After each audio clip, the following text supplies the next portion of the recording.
ዕለተ ሐሙስ ጥር 7 ቀን 2018 ዓ.ም ሰላም ጤና ይስጥልን የተከበራችሁ ተመልካቾቻችን ከናሁ ቴሌቪዥን የሀገር ውስጥና የባህር ማዶ ዜናዎቻችን ወደ እናንተ የሚደርሱበት ጊዜው አሁን ነው። ከዜናዎቹ ጋር ዳና ታደሰ አብራችሁ ቆይታ አደርጋለሁ። አብራችሁ ሁኑ። ቀዳሚ ወዳደረግነው የሀገር ውስጥ መረጃችን እናልፋለን። አሜሪካ ኢትዮጵያን ጨምሮ ለ75 ሀገራት ዜጎች የፍልሰት ቪዛ መስጠት እንደምታቆም የሀገሪቱ የውጭ ጉዳይ መስሪያ ቤት አስታውቋል።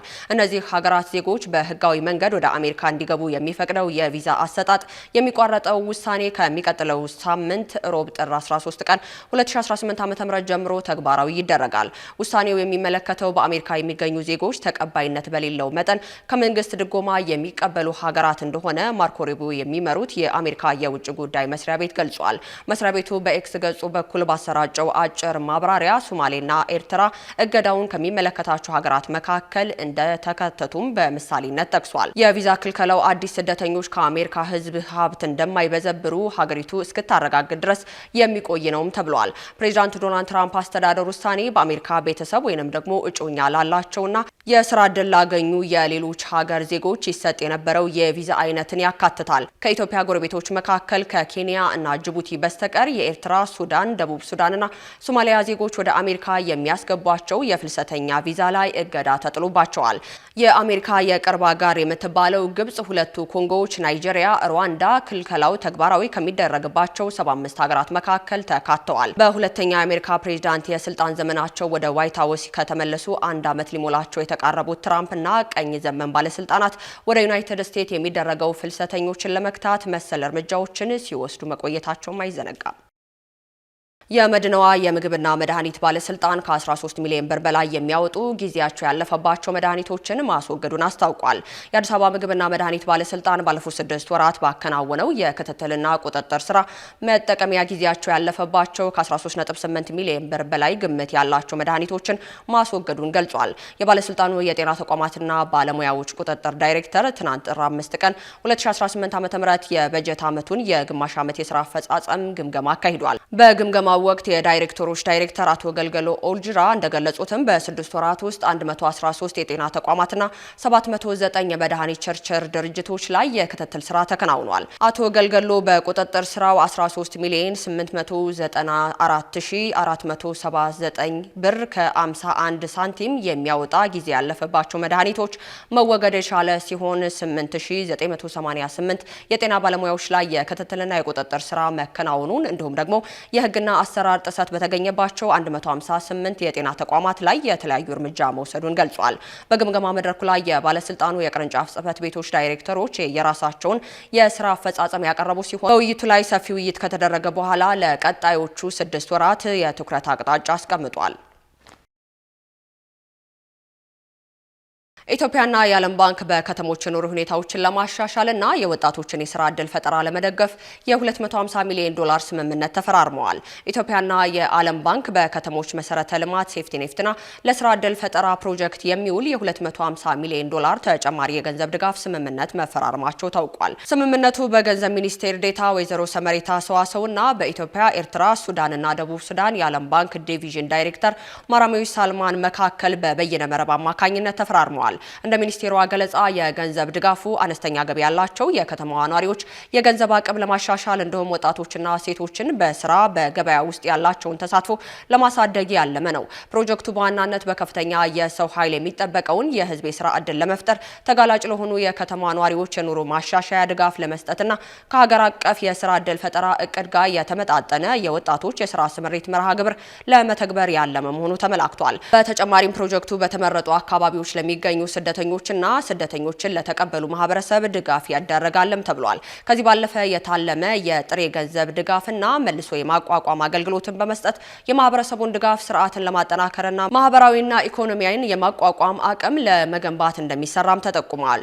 ሚኒስቴሯ ይህንን ተጨማሪ የገንዘብ ድጋፍ የከተማ ነዋሪዎች ኑሮን ለማሻሻል፣ የወጣቶች የስራ ዕድል ለማሳደግ እንዲሁም ደግሞ በኢትዮጵያ ሁሉን አቀፍ የኢኮኖሚ ማገገሚያ ለማፋጠን ወሳኝ እርምጃ መሆኑንም ገልጸዋል።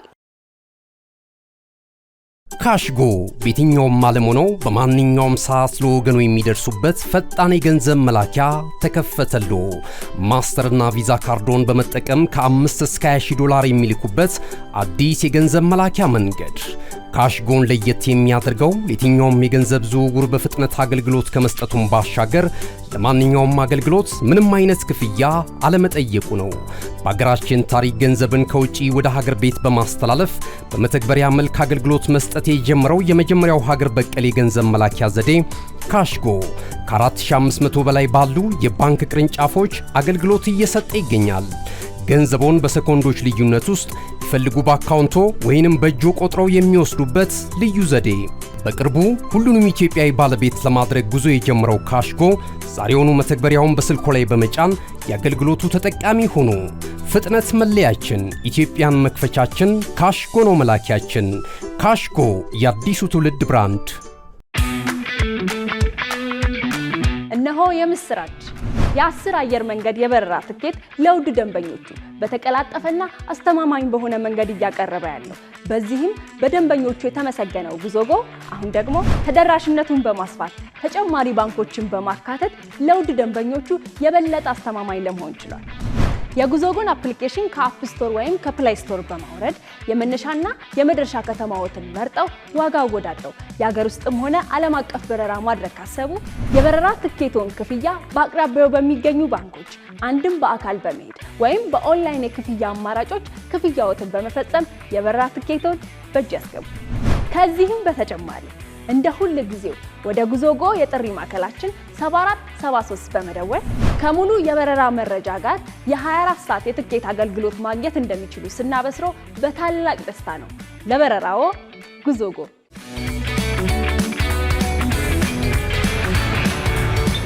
ቀጥለናል። ከውጭ ወዳገኘናቸው መረጃዎቻችን እናልፋለን። አሜሪካና እንግሊዝ የተወሰኑ ሰራተኞቻቸውን ከኳታር የጦር ስፍራ እያወጡ ነው ተብሏል። የአሜሪካኑ ፕሬዝዳንት ዶናልድ ትራምፕ ኢራን ላይ ወታደራዊ ወረራ ለማድረግ እያሰቡ ባለበት በዚህ ወቅት ዩኤስና እንግሊዝ በኳታር የሚገኙ የአልአዳይን አየር ማረፊያ ሰራተኞች ቁጥር እየቀነሱ ነው ተብለዋል። አንድ ከፍተኛ የኳታር ባለስልጣን ለቢቢሲ እንዳሉትም አሜሪካ ሀገራቸውን በከፊል ሰራተኞቻቸውን ለማስወጣት የእንቅስቃሴ እርምጃ እየወሰደች ትገኛለች ብለዋል።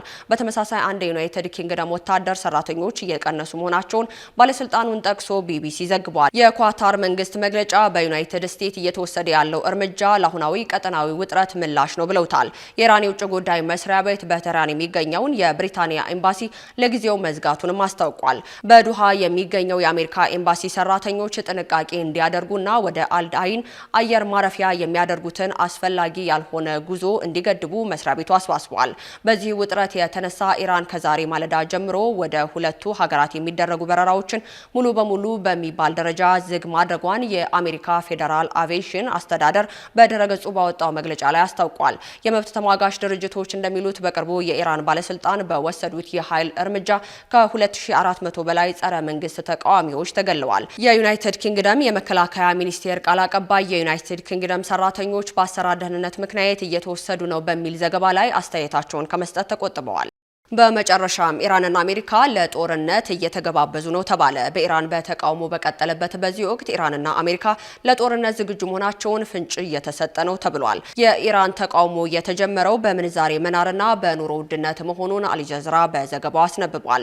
በመሆኑም ይህ ተቃውሞ ትኩሳት ባለበት በአሁኑ ወቅት የኢራን መንግስት ለጦርነት ዝግጁ ነኝ ሲሉ በውጭ ጉዳይ ሚኒስቴራቸው በኩል አስታውቀዋል። የኢራን የውጭ ጉዳይ ሚኒስቴር ቴህራን ከዋሽንግተን ጋር ለመነጋገር በሯ ክፍት ነው ያሉ ሲሆን ነገር ግን ጉዳዩ በሰላማዊ መንገድ ካልተፈታ ሀገራችን ከአሜሪካ ጋር ጦርነት ውስጥ ለመግባት ዝግጁ ናት ሲሉም ገልጸዋል። ይህ በእንዲህ እንዳለ የአሜሪካኑ ፕሬዝዳንት ዶናልድ ትራምፕ ዋሽንግተን በወታደራዊ አማራጭ ላይ ውይይት እያደረገች ነው ሲሉ፣ እርዳታ በመንገድ ላይ ነው ሲሉም ለኢራናውያን ተቃዋሚዎች ድጋፋቸውን ገልጸዋል። ትራምፕ ትሩዝ በተሰኘ ማህበራዊ ሚዲያ ላይ ባሰፈሩት ጽሑፍ በኢራን ተቃውሞ ከ2000 በላይ ሰዎች ህይወታቸው ማረፉን አረጋግጠዋል። ለዚህም ኢራን በሚገባ አጸፋ ትቀበላለች፣ አሜሪካም ትቀጣታለች ሲሉ ፕሬዝዳንቱ ዝተዋል።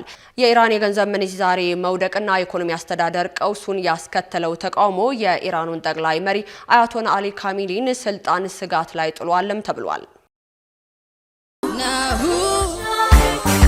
በሀገራችን የንግድ ሚዲያ ታሪክ ግንባር ቀደምት ሆኖ በርካታ አስተማሪ አዝናኝና መረጃ ሰጪ ዝግጅቶችን ጊዜው አሁን ነው ሲል በበርካታ አማራጮች ለእናንተ ውድ ተመልካቾቻችን ሲያደርስ የቆየው ናሁ ቴሌቪዥን አሁንም ዘመኑ የደረሰበትን የመረጃ ተደራሽነት ከግምት ውስጥ በማስገባት ቲቪ ለምኔ ሲል በአይነቱ ለየት ያለ የቲቪ የስልክ መተግበሪያ ሲያበስራችሁ በታላቅ ኩራት ታጅቦ ነው። በፈለጉት ጊዜና ሰዓት በምንም ቦታና ሁኔታ ውስጥ ሆነው መረጃን በእጅ ስልኮ ማግኘት ይፈልጋሉ። እንግዲያውስ በቀላል አጠቃቀም በቀልጣፋ ሁኔታ በጽሁፍ በድምጽና በምስል አማራጮች መረጃን ከታማኒ ምንጮች ባሉበት ሊያደርሶት ዝግጅቱን ጨርሷል። ምን ማየት ምንስ መስማት ይፈልጋሉ? ከስፖርት ኖት፣ ከመዝናኛው፣ ከፖለቲካው ወይስ ዓለም አቀፍ ጉዳዮች? አጫጭር መረጃዎችን ከቢዝነስና ኢኮኖሚ መረጃዎች ጋር አሰባጥሮ በናሁ አርካይቭ በትዝታ የዋሊት መልሶ በመረጃ ቡፌ ሊያንበሻብሾት ዘመናዊ አዲስ የስልክ መተግበሪያ በአዲስ ዓመት ስጦታ የሚመለከቱበት ብቻ ሳይሆን የሚሳተፉበት፣ የሚሰሙበት ብቻ ሳይሆን የሚናገሩበት በአዝናኝ ጥያቄና መልሶች ዳጎስ ያለ ሽልማት የጉርሻ አማራጭ አቅርቦሎታል። የዓለም አቀፍ ሚዲያዎችን ሰበር ዜናዎች በአማርኛ ተርጉሞ የሚያስነብብ በተለያዩ የቋንቋ አማራጮች የቀረበ የአዲስ ዓመት ልዩ ገጸ በረከት ከናሁ ቴሌቪዥን። እንደ ጋዜጣ እንነበባለን፣ እንደ ራዲዮ እንደመጣለን፣ እንደ ቴሌቪዥን በስልክ እንታያለን። አዲስ አማራጭ በአዲስ ዘመን ናሁ ቴሌቪዥን መረጃን ከምንጩ በቀላል አማራጭ በቀጥታ ስርጭት ወደ እናንተ የምናደርስበት ጊዜው አሁን ነው። ናሁ ቴሌቪዥን። መልካም አዲስ ዓመት። ከናሁ ቴሌቪዥን ለሰዓቱ የያዝላችሁ መረጃዎቻችን እስካሁን ይመስሉ ነበር። ከዜናዎቹ ጋር ኤልዳና ታደሰ አብራችሁ ቆይታ አደረኩኝ። መልካም ቀን።